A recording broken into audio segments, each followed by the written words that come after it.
Okay, this morning is Matthew chapter 13.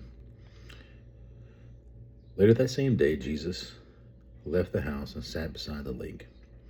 A large crowd gathered soon after that around him, so that he got into a boat.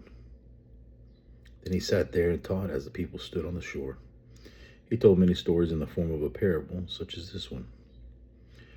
Listen, a farmer went out to plant seeds. As he scattered them across his field, some seeds fell on a footpath, and the birds came and ate them. Other seeds fell on shallow soil with underlying rock.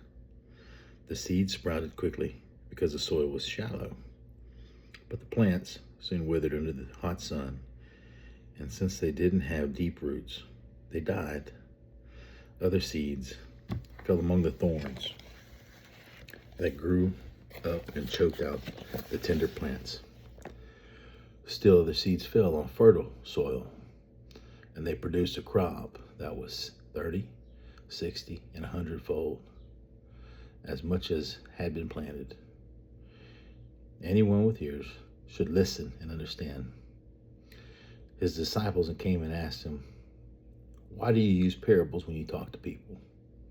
He replied, "You are permitted to understand the secrets of the kingdom of heaven, but others are not. To those who listen to my teachings, more understanding will be given, and they will have an abundance of knowledge. But for those who are not listening, even what little understanding they have will be taken away from them. This is why I use these parables. For they look, but they don't see. They hear, but they don't really listen or understand." This fulfills the prophecy of Isaiah that says, "When you hear what I say, you will not understand. When you see what I do, you will not comprehend. For the hearts of these people are hardened, and their ears cannot hear, and they have closed their eyes, so their eyes cannot see, and their ears cannot hear, and their hearts cannot understand, and they cannot turn to me and let me heal them.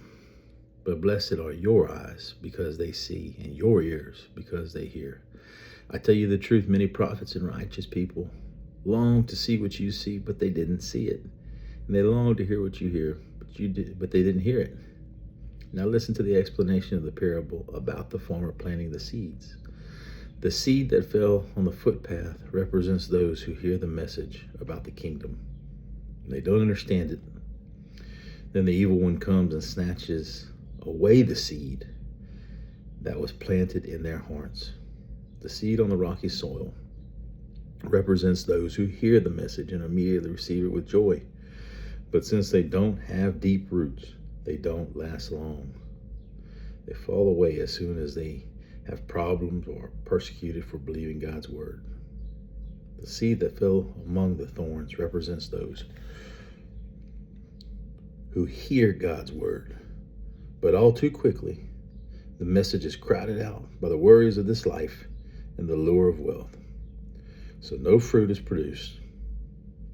The seed that fell on good soil represents those that truly hear and understand God's word and produce a harvest of 30, 60, or even 100 times as much as has been planted. Here's another story Jesus told. The kingdom is like a farmer who planted good seed in his field. But that night, as the workers slept, his enemy came and planted weeds among the wheat, then slipped away. When the crop began to grow and produce grain, the weeds also grew. The farmer's workers went to him and said, "Sir, the field where you planted that good seed is full of weeds. Where did they come from?" "An enemy has done this," the farmer explained. "Should we pull out the weeds?" they asked. "No," he replied. "You'll uproot the wheat. If you do that, let both grow together until the harvest. Then I will tell the harvesters to sort out the weeds, tie them up into bundles, and burn them, and to put the wheat in the barn." Here is another illustration Jesus used. The kingdom of heaven is like a mustard seed planted in a field. It is the smallest of all seeds, but it becomes the largest of garden plants. It grows into a tree, and birds come and make nests in the branches. Jesus also used this illustration. The kingdom of heaven is like the yeast a woman used in making bread. Even though she put only a little yeast in 3 measures of flour, it permeated every part of the dough. Jesus also always used stories and illustrations like these when speaking to the crowds. In fact, he never spoke to them without using such parables. This fulfilled what God had spoken through the prophet. I will speak to you in parables.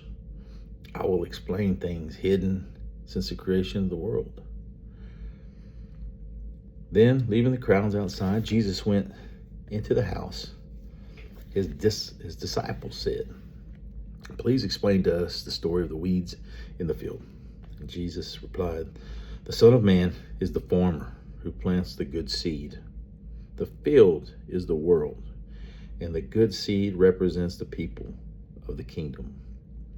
The weeds are the people who belong to the evil one, the enemy who planted the weeds. Among the wheat is the devil.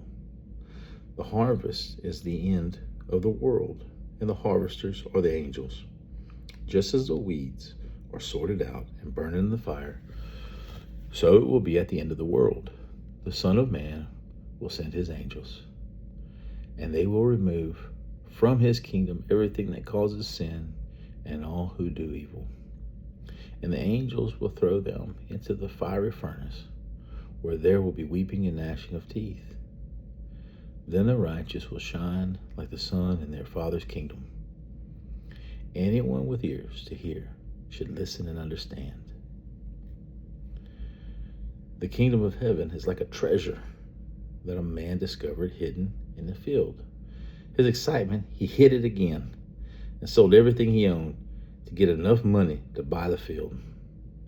Again, the kingdom of heaven is like a merchant on the lookout for choice pearls. When he discovered a pearl of great value, he sold everything he owned and bought it. Again, the kingdom of heaven is like a fishing net that was thrown into the water and caught fish of every kind.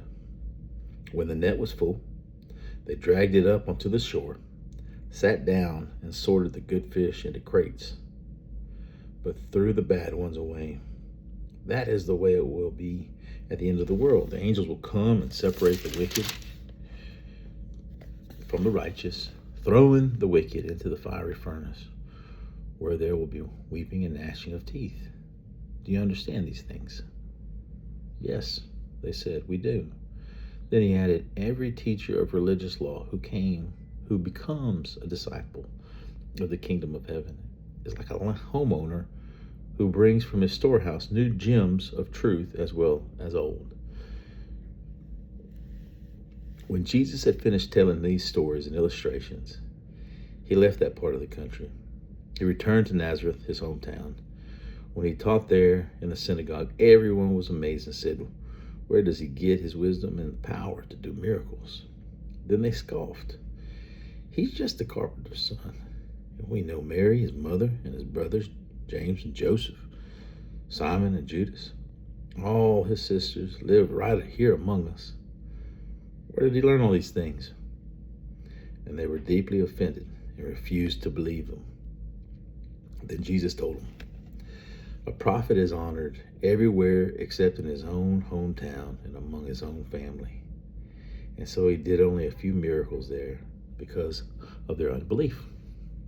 And that is Matthew chapter 13. Hope you have a great day, and I hope that ministered to you in some way.